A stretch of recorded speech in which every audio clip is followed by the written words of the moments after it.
Yeah. Like this big map, oh my god. Every time you bust out a big map, I'm like, oh, this is gonna be a struggle. Hopefully we can speed run this fucking dungeon. Yeah, every time it's a big map, I'm like, oh, gotta have to warm up the computer for this.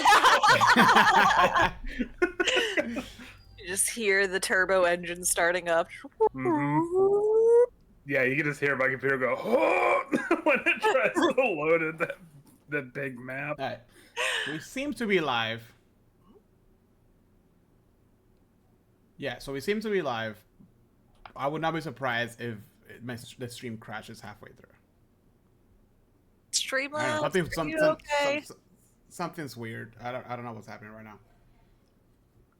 All right, let's see. Let me queue up the. Oh man, I had a sneeze and it was like right there, and it's like, no, I'm good. Aha. All right, it's been a minute. You guys ready? It was loaded at 98%. It's like, nope, download. I guess so. I got to break down some like royal history yesterday, so today's today for mythology. Royal history. I've done this intro in a minute. Oh yeah, I'm a big history nerd, but I go into the weird like princesses who had to like fight a battle or something weird. What a nerd. Super nerd. You're not welcome in this stream. This stream is for non-nerds only. Yeah, this is for fantasy nerds that have no grasp on world building. Yeah, actual history of real world. Oh, what does grass feel like? I don't know. Alright, ready? And welcome to another episode of our Talk of Opportunity. Andrew, you should not use even Heather's horn sound was better than that. And she's white. Thank you. Andrew, you're the worst. This is why we haven't recorded for the past 3 months, okay? It's because of you. Me. Okay. Throwing the full blame over there. Okay, Oh, Teresa, if you ever listen to this, delete that off of his Discord. Just get rid of it. No. Just gonna come in. I'm gonna give her a detailed like tutorial on how to delete it. Yeah. Oh wow. You act like as if Teresa listens to this. Oh yeah. She listens to the stream every now and again just to, I don't know, talk shit. Just to fuck with Andrew, but yes. It's great. All right. Welcome everybody to another episode of Talk Opportunity. This is the podcast all about board games history now. Oh, it's been for a minute. Board games, video games, tabletop, and all things nerdy. It's been a minute since we recorded. I don't apologize because at the end of the day, nobody listens to us. But here we are again. Oh my God.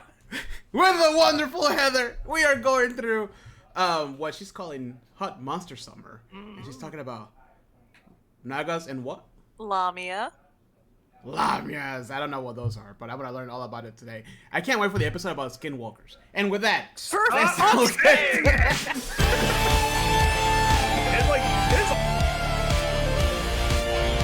So after that brutal assault by the orc warrior, the initiative now goes to you. Jose, what do you do? I'm going to cast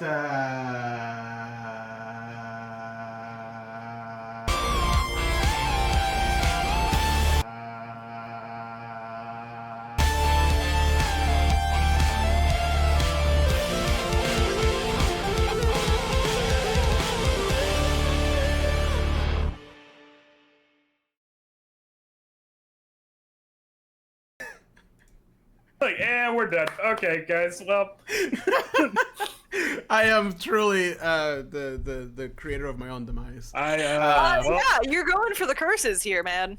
Yeah. Oh man. All right, we are back. I don't even remember the format of this episode anymore. We don't do the drinks. We don't do the news. We just go straight into it. yeah, we just jump right in. Just let's. Guys, I am excited. I have a confession to make. Are you a skinwalker? I still haven't watched Dune 2. Stop! What's up? You still haven't watched what? Dune 2. We did so many episodes on Dune. Haven't even bothered. So you guys, I'm done. That was the one? Oh, damn. Oh, no. Yeah. Everybody's out. Oh no, he's back. How have you not seen Dune 2? Also, when are we gonna do I the Dune 2 literally episode, just honestly? kept scrolling by it. It was like, I don't feel like getting into this again. Not yet. You watched the first Dune, which amazing movie, but I'll be honest, kind of slow.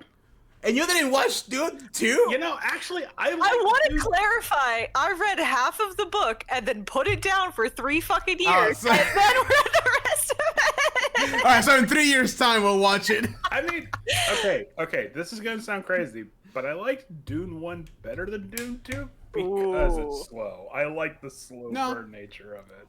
I You know? can see that. I can see That that. would explain the 2 years we've spent in Icewind Dale. I mean, if I was smart enough to have political machinations behind every detail, then yes. But unfortunately, I lack the brain cells for that. So instead, it's just a lot of dicking It's 2 around. years of shooting from the hip and just killing Yeah. Fury. Just Oh, I cannot believe you haven't just seen Dune shooting 2. from the hip, aiming for Octavio, but hitting Beery. always. She's Damn a big target. What can I say? Octavio somehow always gets away with it. It's like, why? It's just, I can't fucking kill you. It's just me being like, am I secretly a misogynist and I don't know?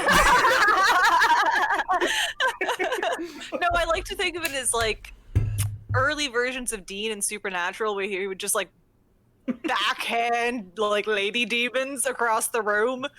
Just like it doesn't matter who it is. Man. But So anyways, Dune 2, so the movie starts, and it's Electric just Boogaloo. amazing, right off the back. We're gonna, we didn't tell you this, but we're actually gonna talk about Dune 2 this whole time. yep. And Elden Ring. Oh man! All right. No, I'm sorry I said the words. No, Andrew, please stop. All right, back to it. No! Hold on. Okay. Wait, we gotta talk about Egon. No. Nagas. Notes for this. Yeah, Nagas. All right, let's do this. I just want to say that the word Naga is very close to nalgas, which means butt in Spanish. Well, butt cheeks to be precise. But yeah. Butt cheeks. So every time somebody says Nagas, I'm like, nalgas. Okay, we're gonna start with the Lamia, and typically how we start these episodes, even though it has been a long time, Andrew will talk about what the basic mythology is in the monster manual. Go, Andrew. I forgot. Oh my god, I actually totally forgot to do that. Holy shit. Andrew, What? I'm the one who's supposed to not know anything. What? All right, in this case, let's start with the real world lobby. Wow, it has been a fucking minute. You had one job, Andrew. I'll be right back. Oh my god! Oh my god! He's rushing to go get his monster manual. Oh, I'm gonna break everyone today. It's like back in high school when you forget that you had homework that day, you try to do it before the bell rings. I like that he's grabbing his book. No, he can just go. No, I'll be perfectly I have honest with you. to look It's been so long since we've done this. I'm like, I think this is like a Heather-driven episode, right? I should be good. I mean, it is, but we usually put on 2 cents. Oh, fuck, that's funny. Yeah, I'm driving the bus, but I really need you guys to I don't know, make sure there's fuel and shit like We got that. this. We're Who takes professionals. it here for snacks? Segways. Here, I'll start. So the Lamia, it's a CR 23. No, I'm just kidding. It's not. It's a CR4 actually. No. It's a large monstrosity, chaotic evil. You know, armor class of redacted, a hit point of redacted, and it moves at 30. So the one thing right out of the gate is that the Lamia in the monster manual is described as having a it's part humanoid, part lion.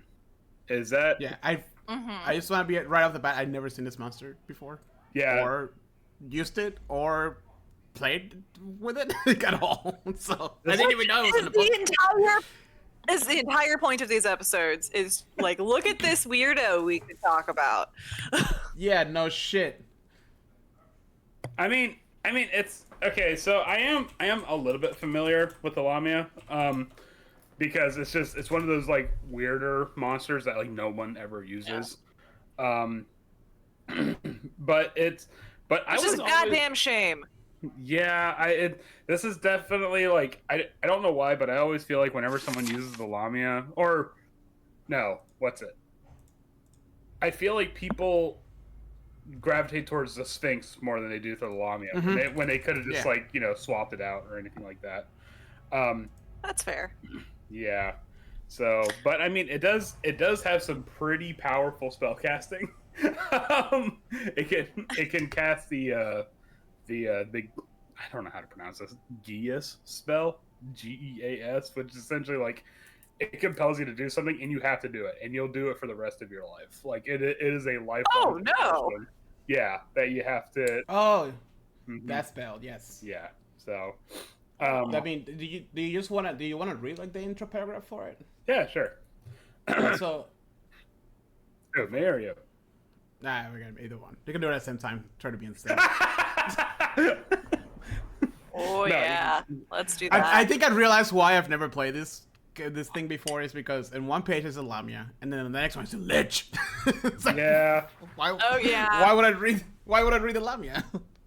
Well, that's fair. That's fair. My first interaction with the Lamia was a web comic, and it was about people, going into a dungeon, trying to battle the demon queen, blah blah blah. Either way, there was a hot Lamia, and one of the people that was trying to conquer the dungeon. Emphasis on the hot.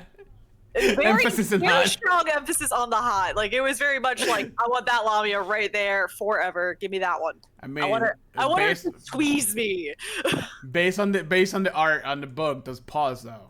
Little cuddle mittens. So, all right. So the Lamia in D&D, the Lamia is a kind of like a classic sort of like boss monster, and by boss I don't mean like boss fight. I mean insofar in the fact that it will have a network of goons and whatnot, and it even describes that it will typically not fight directly unless it absolutely has to. It will do everything in its power to sort of stay on the fringes and just use like meat shields and stuff like that. It also describes that the D&D Lamia particularly likes things that are beautiful.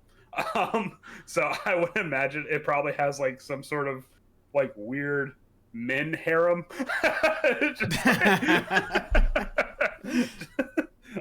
And actually, it will actually go out of its way to find heroic figures and try to corrupt them and seduce them and whatnot.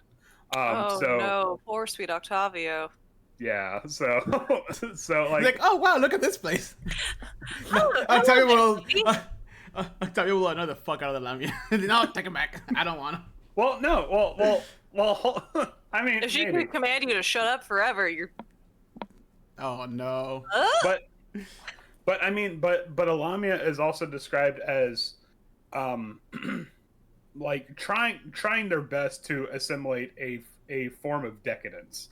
It says it usually takes their lairs are usually in breathtaking gardens or finely decorated apartments. Which, I know apartments mean something different, like a fantasy setting, but I'm expecting. But the word, like a Lamia is like on the fucking super and still hasn't got to the elevator yet.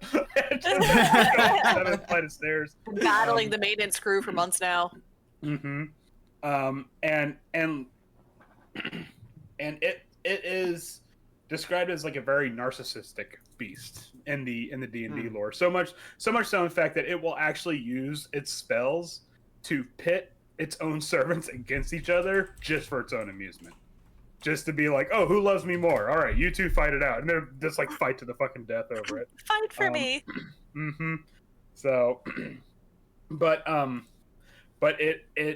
it's also described as being a very greedy monster.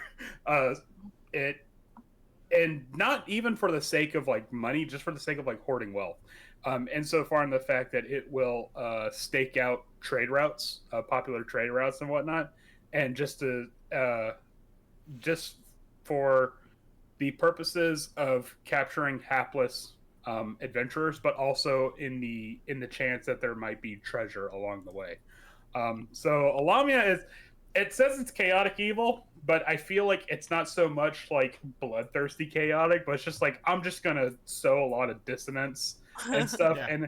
And I would imagine that like going into a Lamia's lair would be probably really decadent, but also like going to like a kind of like nice rave where it's like, oh, this is nice, but everything here is like sweaty. And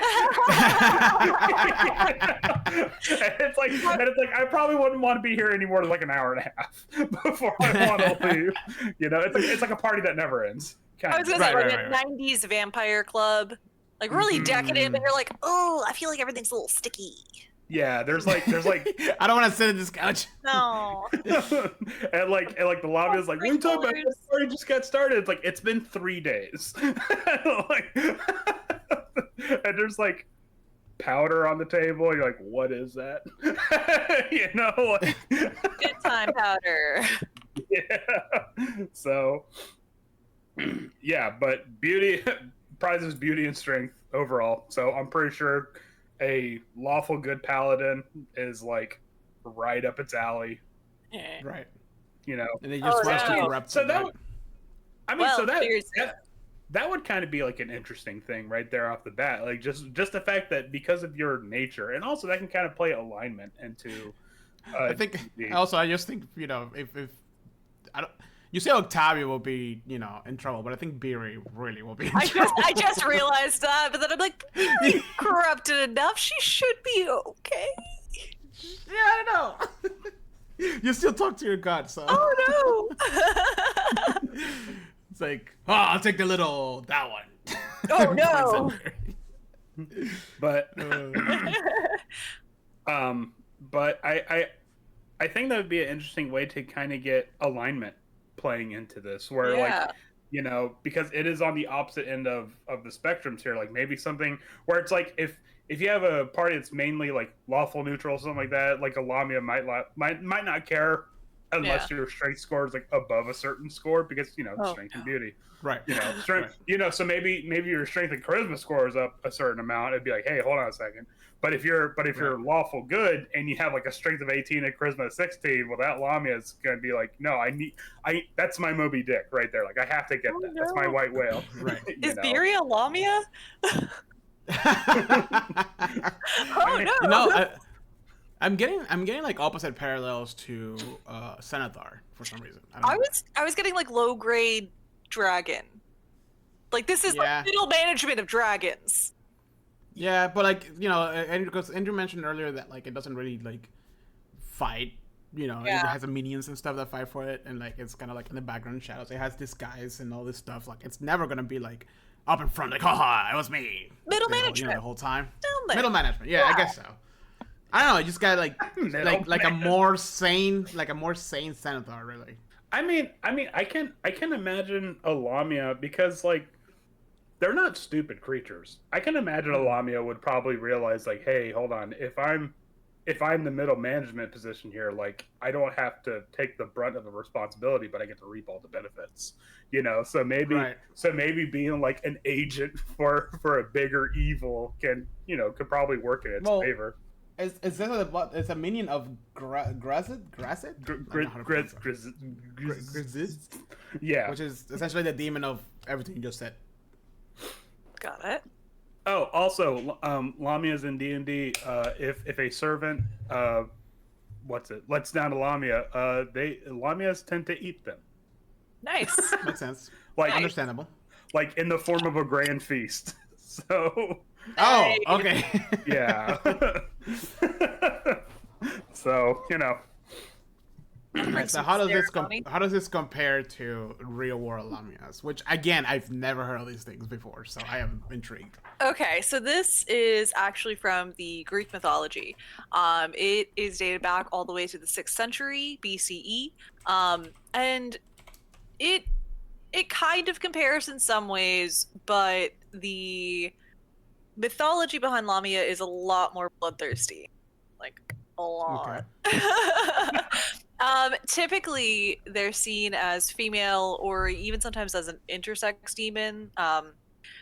Best known in mythology for devouring children and seducing men before draining them of their blood. Oh. Yes. Her thirst for blood and hunger for flesh, it like literally breaks down even into her name of Lamos in Greek for gullet, or Lamiros for gluttonous. There's going to be a lot of me stumbling over pronunciations. I do want to clarify also, all of my research is based on the most interesting mythology. I want to clarify that ahead of time before anybody gets upset, because we're going to be talking about mythologies, but also deities that come from some religions, and I don't want Yeah, to okay. If it leads, I get it. Yeah. Yeah. I'm looking at We're not. I'm looking at like Greek representations of the Lamias, and all I see is a bunch of naked women that have just snake tails. Basically. You know, a tale as old as time. So she's actually thought of being like the early prototype to what would become later vampires, specifically in that like beautiful, seductive quality, along with the actual blood-sucking quality of like being known to drain men of blood. But as time went on, she actually became like a full-blown boogeyman that was told, like a story that was told to children, to young men that were getting philanderous, to young Greek women to teach them what could go wrong if they decided to stray from their righteous path. Now remember, kids, if you act up a topless snake woman, it's gonna come after you. You're gonna be really. You're gonna think this beautiful woman's trying to seduce you. You get one kiss and then you die. I didn't want it to live that long, anyways. I just pictured like some Greek soldiers like getting ready to like go into a Lamias cave. And one's like, "Hold on, hear me out." Don't. So, while she was once a very beautiful woman and can still transform herself into that, she was eventually corrupted into a horrifying monster with an ugly demonic face, a gluttonous upper body of a woman, and the lower body of a serpent. And apparently, she wasn't always like a snake. She started as always a snake. No, that, as many monsters in Greek mythology, she got turned into a snake. Mm-hmm. Yeah. Okay. But her stench is said to be so horrifying, it radiates out of whatever cave she inhabits. Really? The Greeks really like some stinky monsters, because I remember this theme with the harpies and a couple others as well. Ugh. I wonder if that has to do with like with their geographical location, because wasn't there like a lot of what's the word? Like natural gas vents or something like that, and that's like where like the oracles came from, because they were like inhaling fumes. Like sulfur and yeah, and could be. That makes sense. I mean that would be a good way for like, you know, conspiracy time. This would be a really good way for them to be like, hey, wait, we can't let the major population know that our oracles like blitz all the time. So it's monster farts. Yeah, there we go. Boom, perfect. Don't get close to it. You're gonna die. Yeah, because you find some of the same things in like England, Scottish, Irish mythology, and they have a lot of bugs and things like that put off a fair amount of stank. So it could be. So in many sources, Lamia was originally a beautiful daughter of King Belus of Libya, and eventually became queen of Libya herself. In some tales, specifically the one by the Greek lyric poet Stesichorus, mentions that she's possibly the daughter of the god of the sea Poseidon. So there's a couple versions where either she started as human and eventually was corrupted, or she started as on the brink of being a demigod. So interesting. Queen Lamia was so beautiful that she attracted the attention of Zeus, who eventually to be fair, who did not attract the attraction of Zeus? I think we all know where this is going. The story is that he seduced her, and they went on to produce many children. So that's the story. Like, seduction plays a fine line with Zeus.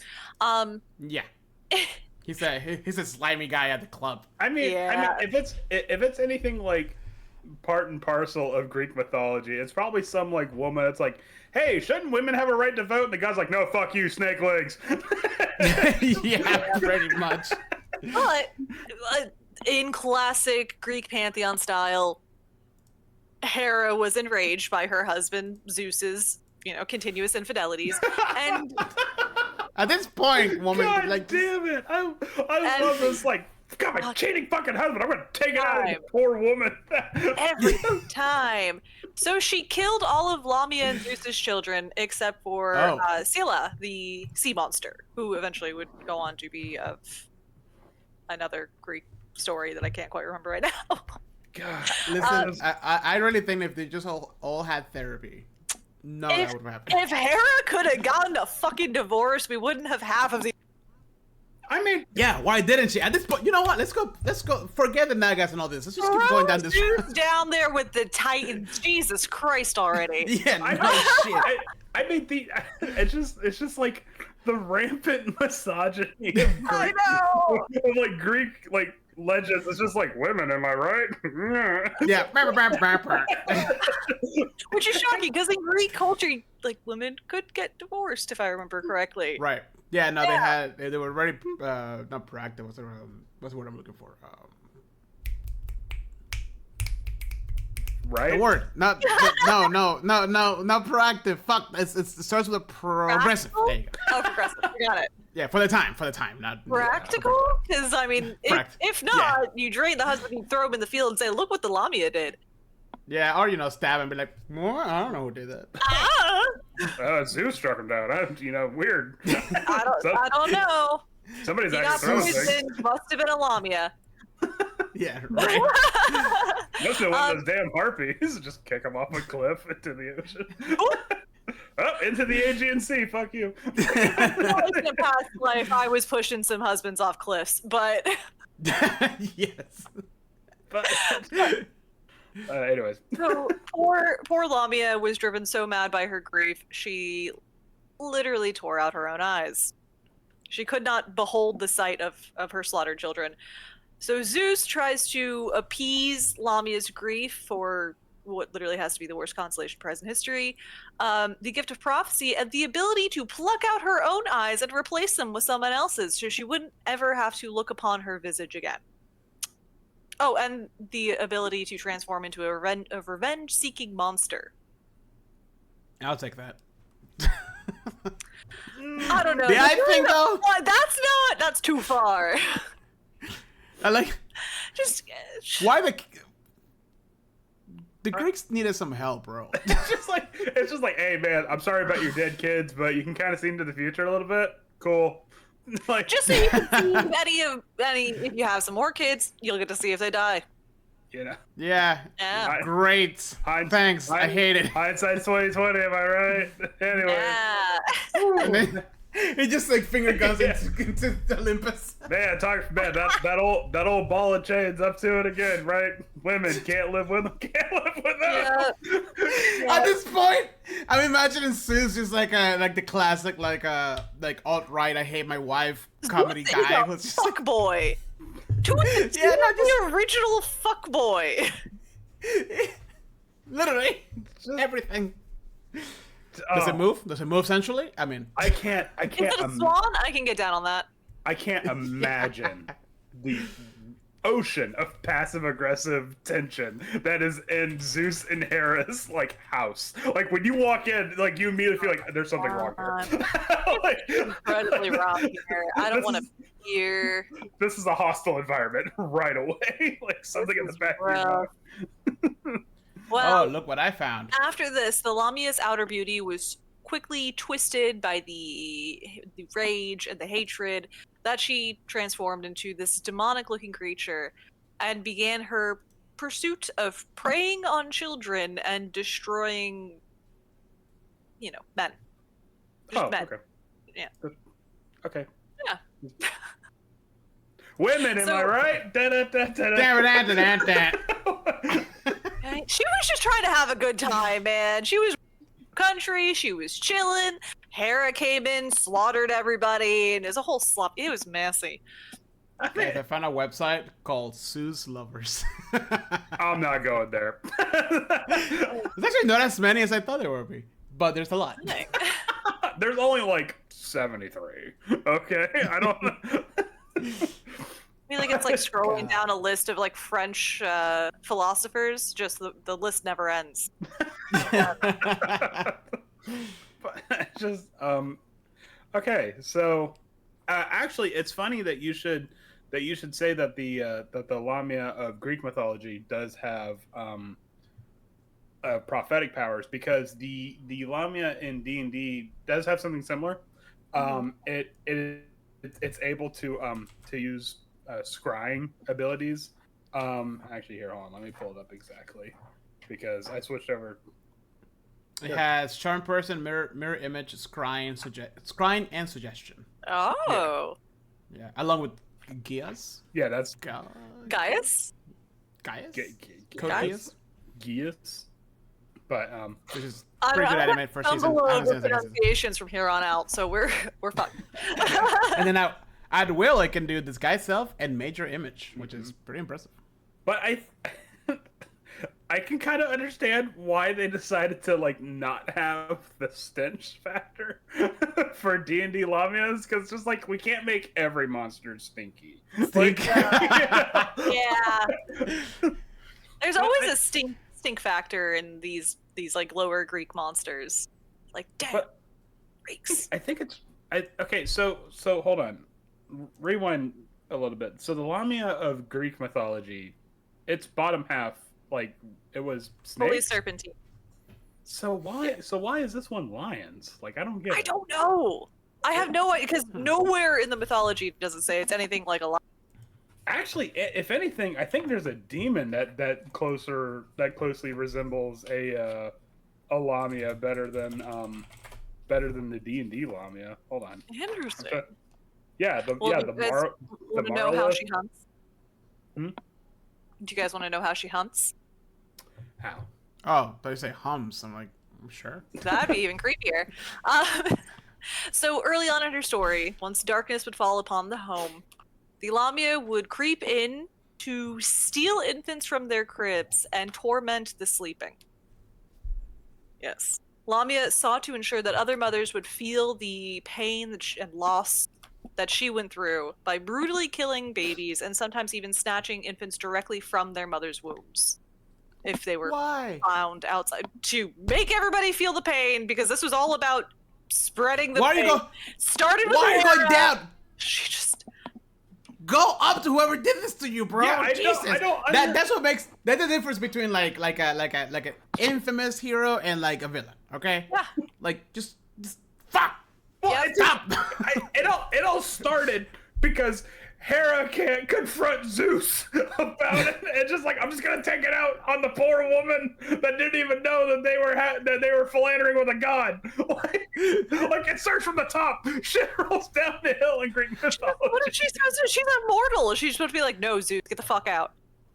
Yes. What's gonna happen? She's still gonna die. Like, something horrible's gonna happen. At the end of the day, damn. Then Zeus can shack up with Poseidon for a little bit, right on his couch, while he makes Mount Olympus too. Okay. Under the sea. Yeah, couch surfing, literally. Oh my gosh. Zeus is gonna come home and find the locks are all changed on Mount Olympus. So her story would eventually morph, and her appearance would change as well. So eventually she joins forces with a group of demons known as the Embusa, who are either the daughters or under the command of Hecate. Yes. That name sounds familiar. Hecate, she's known as the three-faced goddess. I think it's the maid, the mother, and the crone. If I remember, she's goddess of the moon. Isn't there like a lot of like witchcraft? There's a lot of witch lore associated with her, since she is the maid, the mother, and the crone. It's the phases of the moon. It's the phases of life. Cyclical nature. That is, everything. But Hecate also stumbles into some stories as being a darker figure, but Lamia would then be portrayed as having the power to transform into a beautiful woman, lure young men away, seduce them, and then drain them of blood. In this phase, she is sometimes even seen as being ghostly pale, beautiful, and that was kind of where it started branching into that vampire. Mm-hmm. Yeah, so she stopped going after babies, and then she started going after the silly philanderers. Okay, so If you're dumb enough to get seduced by a lady wandering the woods, you're fucked. Like, I don't know what to tell you. You've chosen not common sense. But, you know, it's the woods. It's, you know. But, I mean... sexy. It's sexy. It's sexy. There, one more time. Travelers, just wait. Hear me out. So I did a little research on why it's a beast in the monster manual.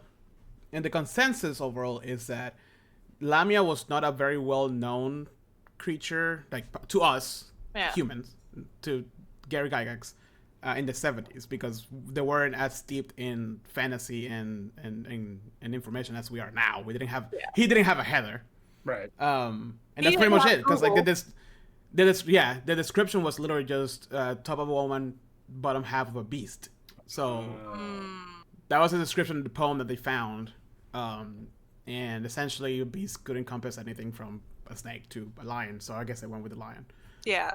And if you've already... Can never change it because... And if you've already read the harpy mythology or the, like, griffin mythology, you may just...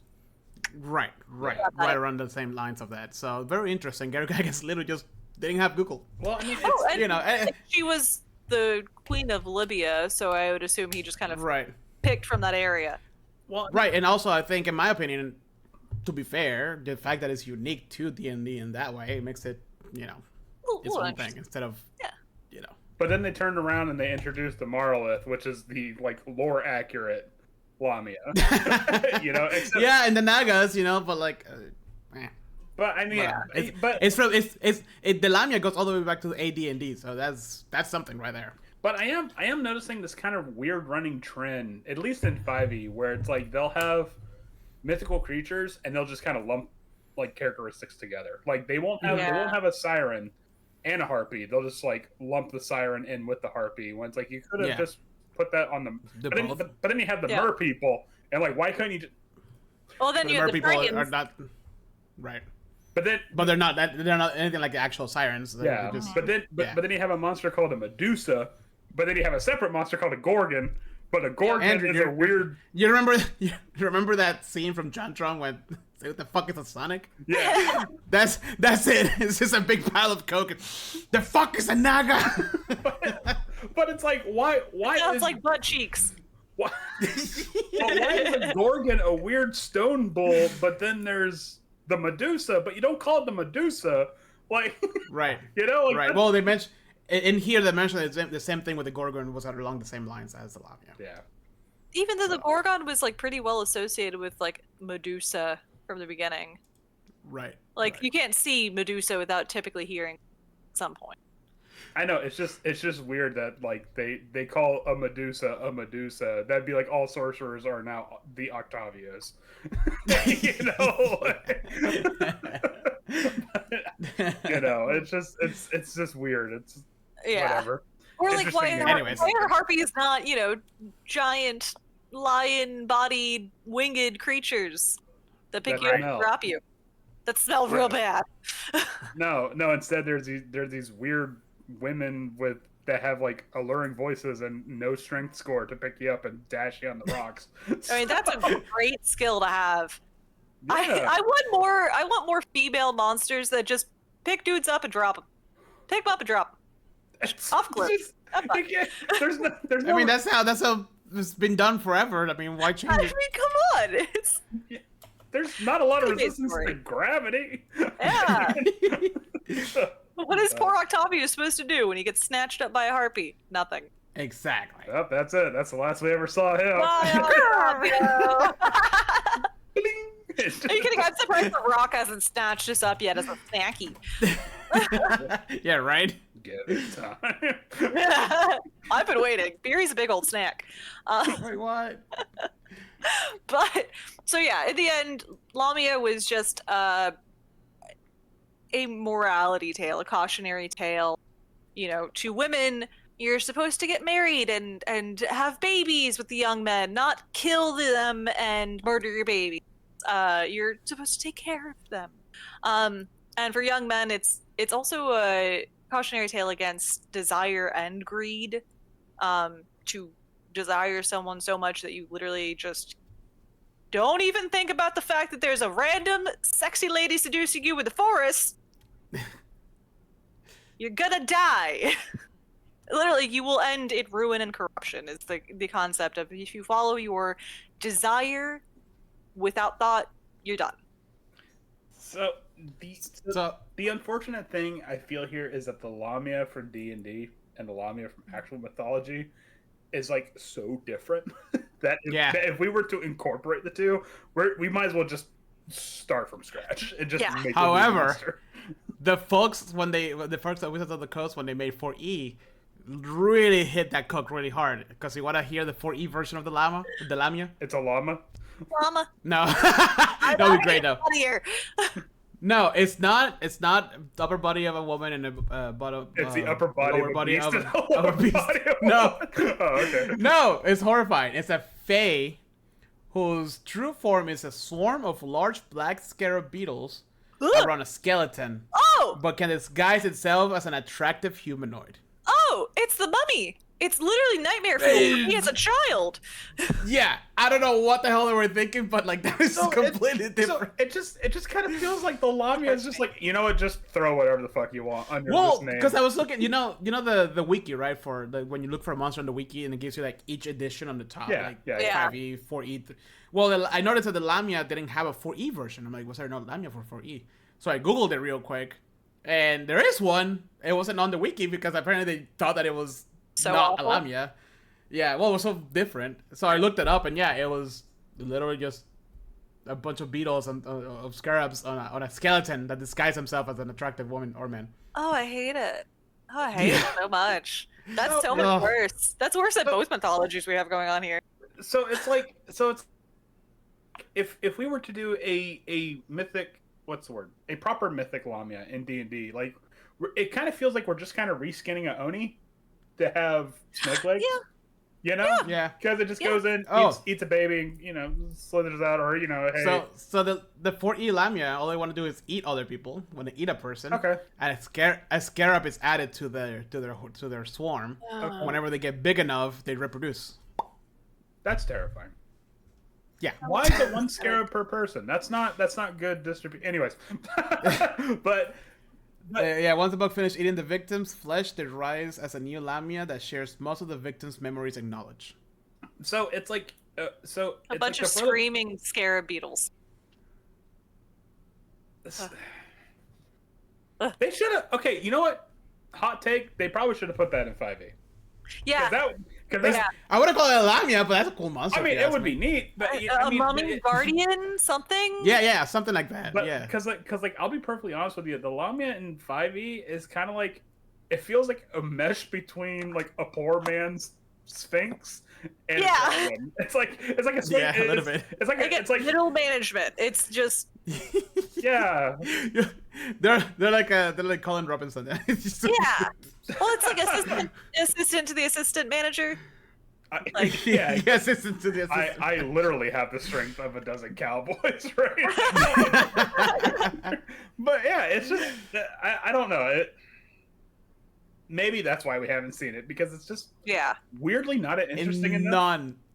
None of the adventures I've seen a lot. Me neither. I feel like a group of Lamia could be a lot more interesting, especially if they're so conniving. Do you really want to deal with a coven of Lamia though? I don't. No, but I think it could work. I don't know. I personally don't know. I don't know if a Lamia would be compatible with another Lamia, because they're described as being like sycophantic. So it's like no, I'm the Lamia. Like you know, like there's nothing better than me. And it's like they, you know, have these aspirations and stuff. But it's like really they're kind of like like I said, like a poor man's sphinx. You know. Okay, like, okay, hear me out. You have the main top tier Lamia, then she starts making other Lamias that are other configurations of other monsters, and then they invade like a noble court and disguise Then it's- themselves, and then just break down the entire government from the inside.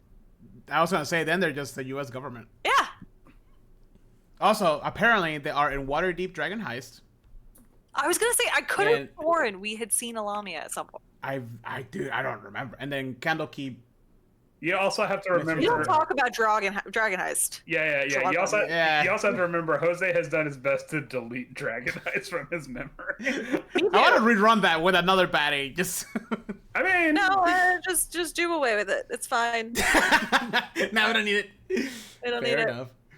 but it definitely feels like the 5e Lamia. It's someone that like just got promoted to team lead and is taking way too much. Like, you know, where they're just like, I am a god now. Yeah. We're the Bureaucracy. person that like makes sure that you can never talk to the higher ups again. It's just me here. Right. I That's don't what's have over. upper management anymore. I know where that Lamia is at in Dragon Heist. It's at the Waterdeep DMV.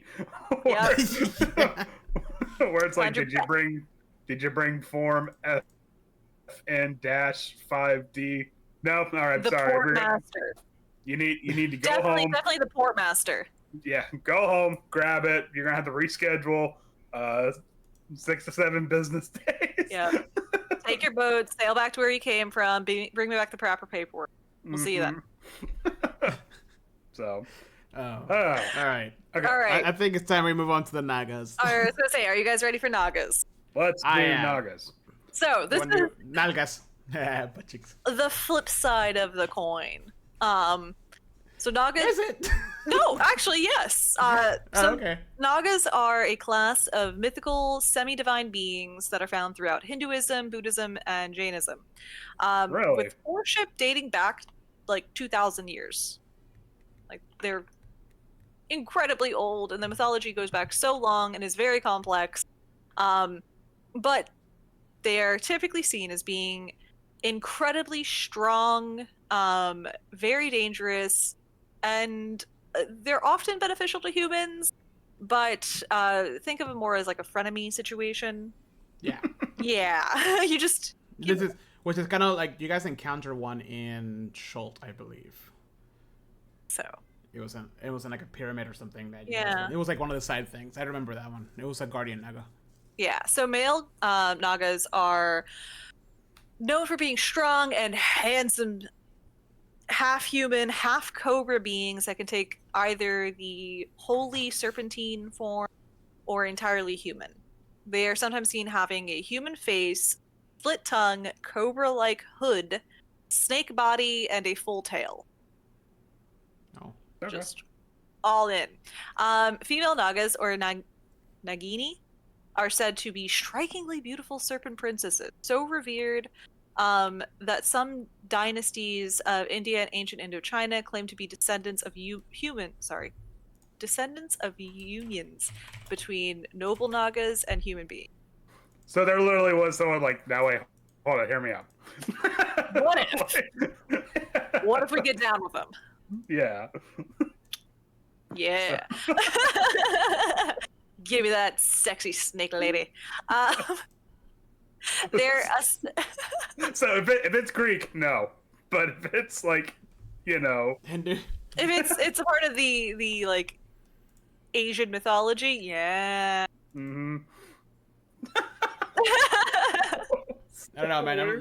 None of these pictures look appealing to me. I'm sorry. I'm looking at Google. They're associated with waters, rivers, lakes, seas, and wells, but are also known as being guardians of treasure.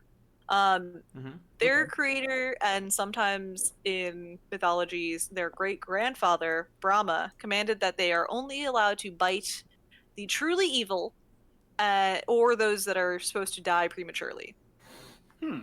So they are not allowed to just murder as they please. Interesting. Yeah. So typically they lean towards being good. Guardians, protectors. They play a massive story in a lot of the creation myths and mythology in like Hinduism. So they live in an underground kingdom called Nagaloku. Loco? Either way. A place filled with luxurious palaces that are beautifully ornamented and encrusted with precious gems. Nagas had once occupied the earth, but apparently once their population grew too large, their creator deity Brahma just pushed them underground. You go there. Go down there. Makes sense to me. We're just gonna. Yep. Just pushed them over. So, and now were they like cool with it? They're like, okay, I'd say we're getting pushed underground. Hey, whatever. I mean, hey.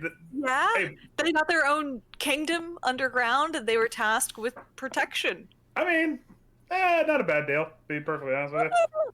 You get a beautiful underground, location. Oh wait, no, they're snakes. They're cold-blooded. They need the sun. Oh no, this was a raw deal. Hopefully the golden gems will keep them warm. Nope. They're often depicted as door guardians, or as minor deities in places like Tibet, or protectors of Buddha and Buddhism in Cambodia. One famous Naga, Vasuki, was even said to be one of the 8 dragon kings in Chinese and Japanese mythology. So they are just sprawling across mythologies. I think and it's interesting because it's interesting to see the balance between this serpent creature actually holding a place of like high regard within these mythologies, where you go to Western culture, Christian guys culture, and serpents are bad. Yeah, it's very interesting to see the juxtaposition where it's like, no, serpents are benevolent over there, whereas like here it's like all snakes are evil. I wonder where that comes from.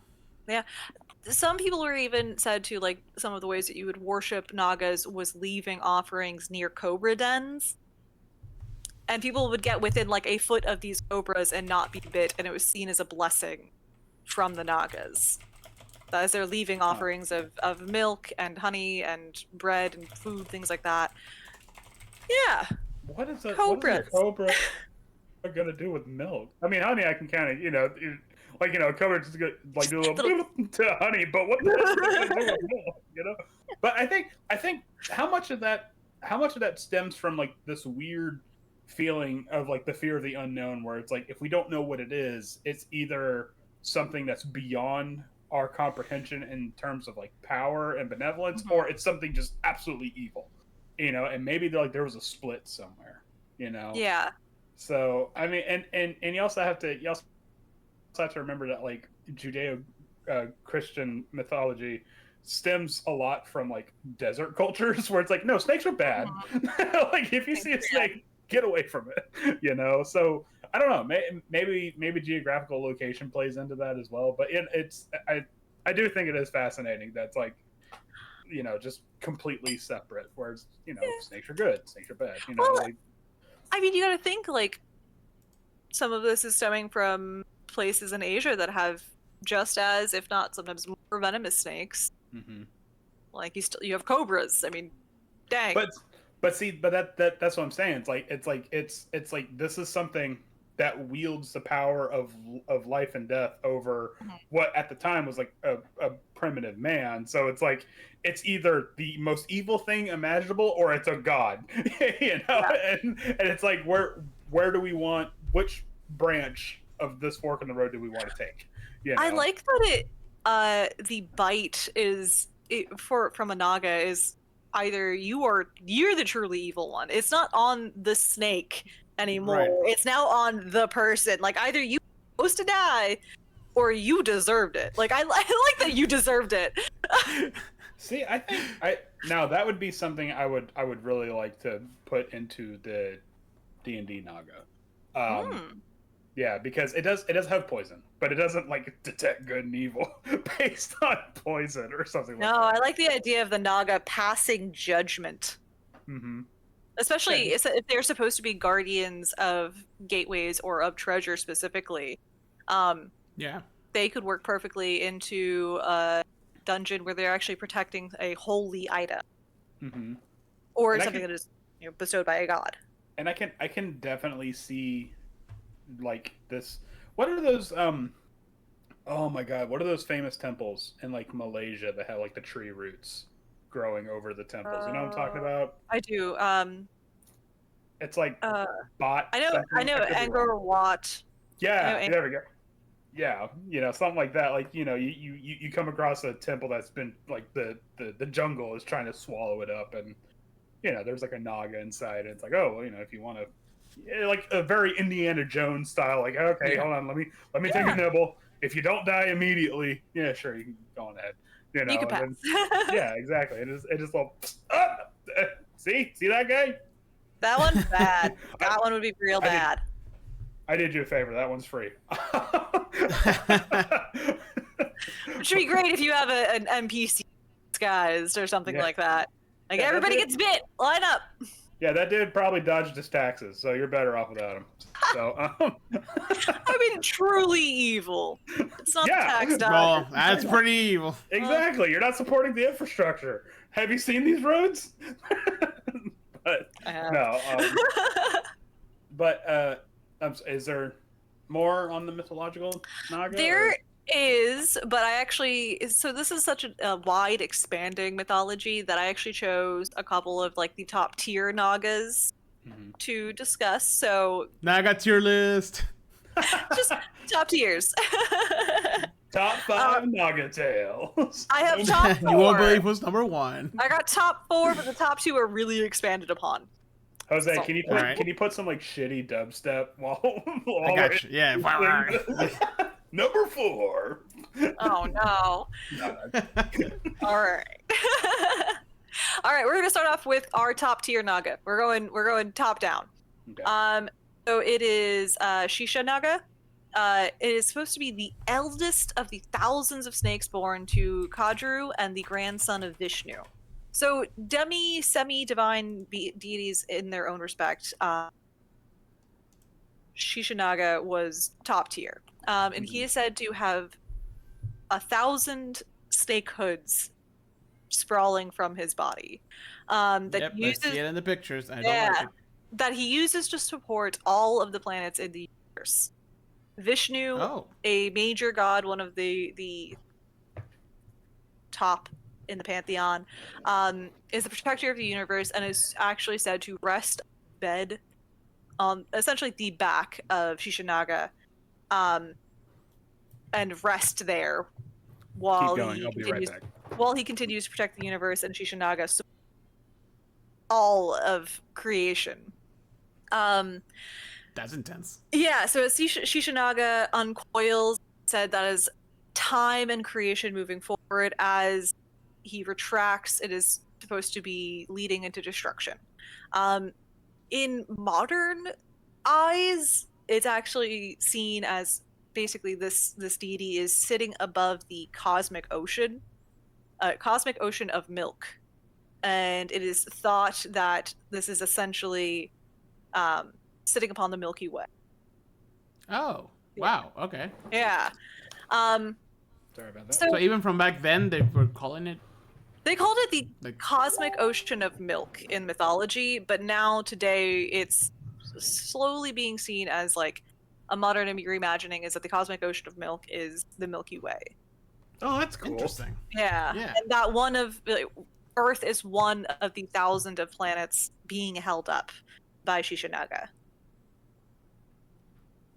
Man, I feel like Shisha Naga is just looking at us like, what in the every time here? Every time we do this mythology stuff, why can't we have interesting shit like that? Nah, not us. Because we have centuries of like, we're the center of the universe, me right here, Pope with the hat. We can't even have interesting angels. It's got to be this Hallmark card bullshit. Like, no, give me the burning wheels. Stop giving me cherubs. Give me burning wheels of thousands of eyes and wings staring at me. Oh man, dude, when we get into the angels part of this, it's gonna be fucking amazing. I'll be like, hold on, I got this, Heather. You can take a break. No, it's fine. Have fun. All right, so Anyway. up next after Shishanaga is Vasuki. Again, I What made is it? Vasuki. Vasuki. I may be very wrong. I'm looking for image references. Not a problem. Sometimes referred as Shishanaga's younger brother and king of the Nagas. In a very, very condensed version, lot of machinations at play in the story. He is said to have allowed the divas, the heavenly beings, and the asuras, the demigods and power-seeking beings, so think, good and bad, forces of the universe to... I lost my notes. To bind him to Mount Mandara and use him as the churning rope to churn the cosmic ocean of milk. Wait. Are you making butter? Yes. As the ocean churns, a massive poisonous cloud emerges that envelops the universe, and Shiva, the god of creation, or the destroyer, was required to swallow the poison to protect the universe. However, many countless treasures and demigods were spewed forth from the churning mass, including the cow of plenty, the goddess of wine, and most importantly, the elixir of immortality. And essentially, this is a very complex story, but it is very interesting that this. Yeah, I'm looking into this, and there's a lot of words I don't understand. Yeah, I'm glad you guys are seeing what it's like on my side. It's just like I'm just seeing a wall of text, just like boom. Yep. Holy crap! Yep. So I essentially see. I'm just looking at the pretty pictures. Yeah, so it's essentially you have Shishanaga above here with universes, the planets suspended upon the body, and then under Shishanaga you have the churning cosmic ocean of milk that is spewing forth treasures and demigods and things like that. This was a phase in the mythology, so this was it's not an ongoing thing. This was something to create this elixir of immortality, battle. The person that was supposed to get it didn't get it. It's a whole big complicated story. At the end of the day, these Nagas are core portions to this they're literally they're supporting the entire universe on their backs. They are protecting these treasures that spewed during this massive churning of the ocean. They're protecting the demigods even, because some of these demigods one is a cow. So need a little protection there. So very interesting. Yeah, and we have 3 and 4. One is Takashaka. Just a great name. Didn't say that out loud till just now. The tribal chief of the snakes. Just all snakes. They have a chief. They report back. All right. And the Naga king, which I'm there has to be a hierarchy here because there's been multiple Naga kings, because Shishanaga was a king at one point, Vasuki was a king at one point, but the next Naga king, Muchalinda, was said to be the Naga who sheltered Buddha from the rain for 7 days during Buddha's deep meditation. So they are literally protectors. They are there to support the universe and its continuous support. Not. I was, I'm scared of snakes. Yeah, but it's some pretty cool shit. Yeah, I think that would be very interesting if we had an adventure that was based on like Asian mythology and like Hindu mythology and just like the weird like establishment of like, no, this big giant snake thing is benevolent. It's a good guy. Yeah. It holds the stars in place or something like that. Because like the moment you think of like, oh, snake worshippers, like your mind instantly goes like, oh, it's a cult. Yeah. Yeah, exactly. And it's you like, want evil bad. Yeah, exactly. Because we Western mythology, snakes are evil. So it's just it would be a really interesting, like I said, shift that's like no, these snakes are good. Like it's not gonna mess with you. Unless you're evil. You're not evil, are you? So if you should be scared then, baby. Yeah, but no, I love it. I like the fact that snakes just kind of got a bad rap in the Western world. Yeah. Yeah, especially because they're not just supporting actors' stories. They are like the universe is held on one of their backs. Yeah. That's pretty crazy. Yeah, one of them But no, we get helps the Buddha. That's kind of. We get demon snakes who say, "Eat the apple." Yeah, see, that's what I'm saying. We get one bad snake and it just ruins it for the rest of us, and Ruin. Yeah. Oh God. Where's the one that churns the cosmic ocean of milk and stuff and releases a poison that releases the treasures? That could be interesting too. Is just imagine a low grade version of this, but they're just turning out counterfeit magic objects. It's just one guy in a bathtub. Oh no! Can you? Okay, so can you imagine like you're on an adventure where you are dealing with like these snake deities, and you helped free one or whatever, and you just see the stars swirling around, and that action is like the churning of the ocean of milk. And you're like, wait, hold on, that's the fucking. Wait a second. When you said ocean of milk, I thought you meant like a lot of milk. You didn't say it was the goddamn stars.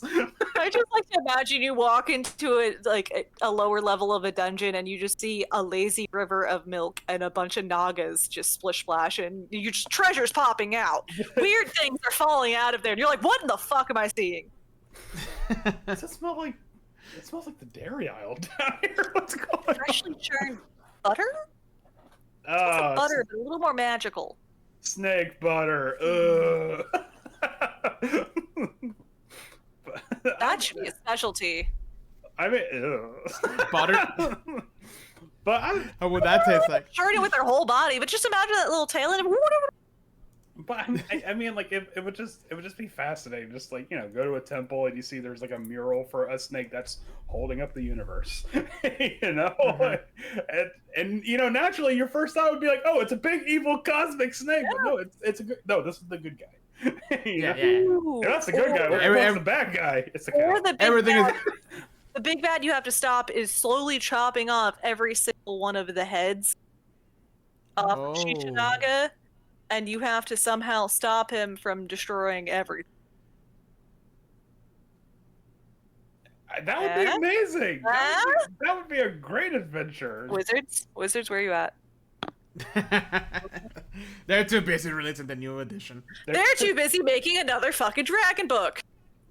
Yay! They're too busy rehashing Tasha's into a new Something edition. else.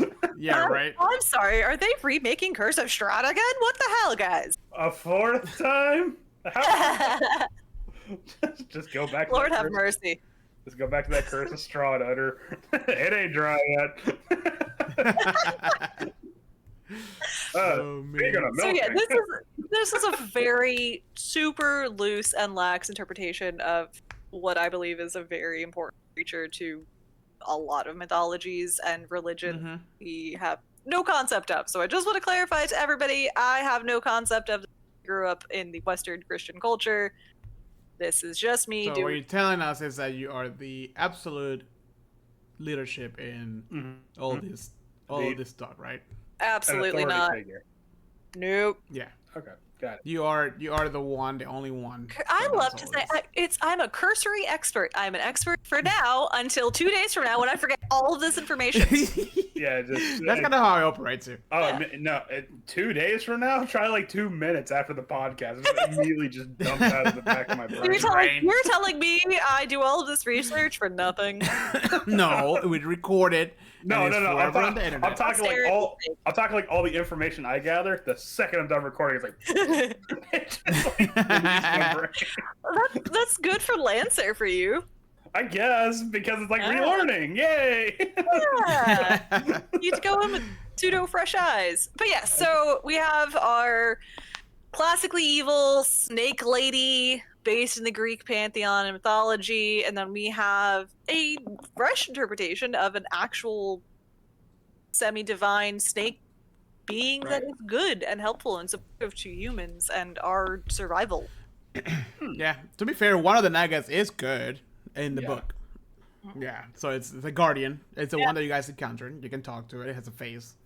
The other two are not. Well, okay. So hold on. There's a reason why the other two are not. So just real quick, because I know we're running over on time a lot. Oh yeah. But in D&D, the Nagas are much less cosmic, shall we say?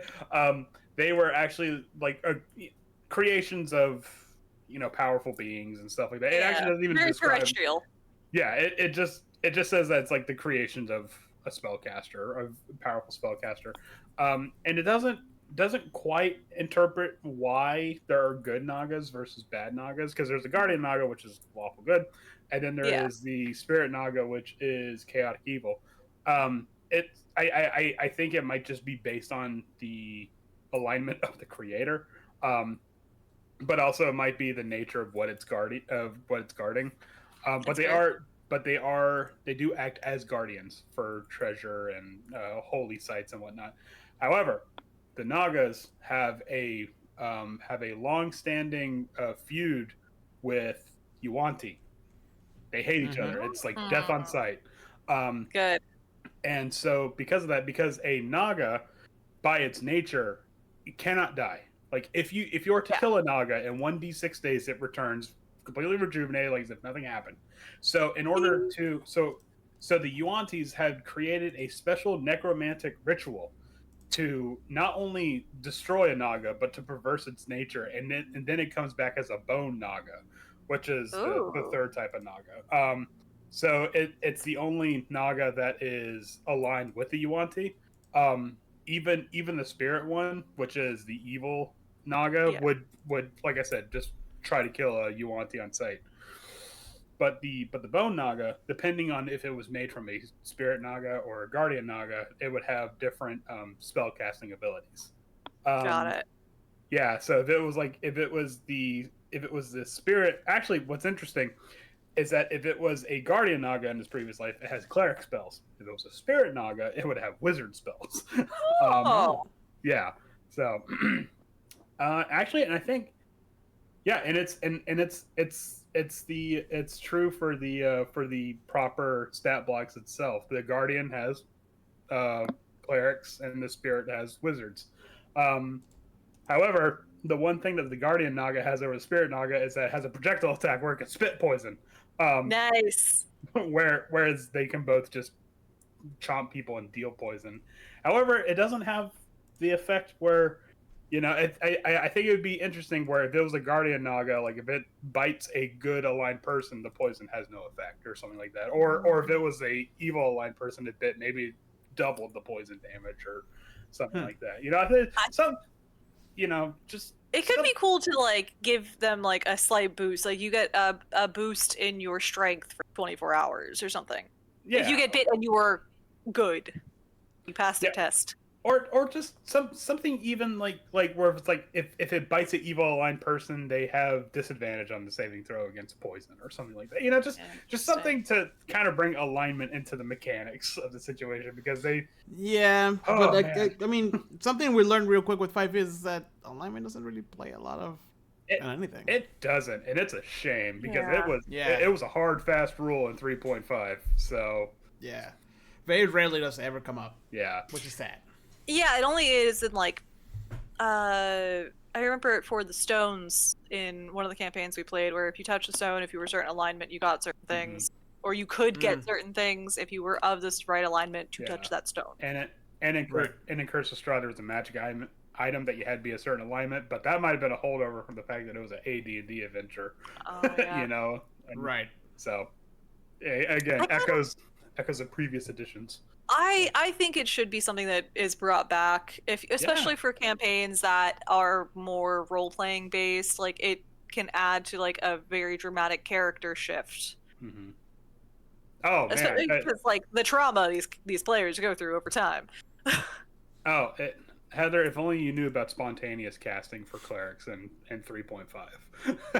Are we Where- talking like you cast because you sneeze? No. So what happens? Okay. So real quick. All right. So you have spell slots in 3.5 if you're a cleric, right? And if you want to, you don't. If you're a good aligned cleric, you don't ever put cure wounds. And if you're a bad aligned cleric, you don't ever put cast wounds on your spell slots. The reason why it is because you can just burn a spell slot and do spontaneous casting based on your alignment. So if you're a good cleric, you can just burn a normal spell slot and cast cure wounds based on that spell. But if you're an evil cleric, you can just burn a spell slot and cast create wounds based on that. So it's like yeah, so it's just like raw divine power, and depending on if you're good or evil, it's gonna open you up or it's gonna, cure some wounds. So It's a like 50-50 shot, like Hellish Rebuke. Like either it's Hellish Rebuke or you get quick cure wounds. Like you fucked either way. Like you could be okay, right. you could be fucked. So Interesting. So it's just again, and that was a hardline alignment plays mechanic, thing, and I kind of wish it would bring stuff like that back. Because it's always cool to be like, you're playing evil cleric, like, don't worry, I'm a good guy. I'm gonna heal him. Boom! Create wounds. The guy just blows up in front of you. I've been toying around with an idea for a Hanging Guards of Babylon kind of dungeon, but it would play into that alignment thing, especially with, like, I wanted to bring in a lot of creatures like the Lamia and the Naga, and these really oddball creatures that wouldn't make sense in a lot of situations, but it would make great sense in like a lush, like garden dungeon. But I really wanted to play with alignments because you could lead into pheromones being released by certain flowers that change personality, could change alignments for a set amount of time. But like things like that could be so much more interesting. Like it doesn't have to constantly battle. It could be a mental battle. Yeah, I mean, not to get too lost in the weeds here, but alignment got left in the dust hard in 5e, and it's a real shame because, like a lot of your mythology is based on, is this person good or evil? Okay, well, if they're good, they can walk across this bridge of light. If they're evil, they'll fucking plummet to their death. Right. Right. So and there's so much of these mythology stories that are, if you're corrupted, this happens to you. If you're fine, you're good. Like, but yeah, so that is our hot monster summer. We have buff Nagas, we have sexy Lamias, and either way, they can murder you. Buff Nagas, they don't have arms. What's No, they're buff Nalgas. Okay. Butt cheeks, bro. Oh my god. Come on. Buns of steel. Yes. Oh, right. Well, thank you, Heather, for bringing us all this knowledge. For me personally, I was ready to hate on all things snakes. But some of the non-westernized like lore on like Nagas and all this kind of stuff is kind of cool, honestly, because I didn't know they were like considered as protectors. Of sorts. I think it's interesting to see how it plays out in different cultures and without this weird snakes are demons thing. Yeah. Because, I mean, even sometimes in Western culture, like the sign of medicine is a snake wrapped around a stick. Yeah. It never really dawned on me that, like, okay, that's healing because, snakes kind of, like, shed their skins and stuff like that. Like, it's interesting. For me, it's just snakes, bad. Yeah. Well, you have, like, the story of, like, St. Patrick just ridding Ireland of all the snakes, so... We're seen as needing to banish snakes. Here, don't touch them. Just don't touch them. Yeah, but like, what if the snakes were like holding back the possums or something like that? Like, now you got fair enough. Yeah, now you got a rampant mongoose problem. Oh man! Here the snakes are holding back the hordes of wild monkeys in Silver Springs. Yeah, exactly. Now who's gonna solve that? Thanks, St. Patrick. Yeah. What a dick. Oh, man. All right, well, thank you, everybody, for joining us on another episode of What's Opportunity. I hope you guys enjoyed the information that we brought forth and that you can apply some of it to your own campaigns. If you have any questions, suggestions, or comments about this episode, please make sure to leave us a comment on the YouTubes. And follow us on the Spotify's and the Apples and all the other places you listen to your podcast on. And as always, you guys have a wonderful rest of your week. Please make sure to come see us on Twitch on Wednesdays. We play Dungeons and Dragons. We try to. And but we will. And with that, you guys have a wonderful rest of your week, and we'll see you all in hopefully 2 weeks. Bye. Bye.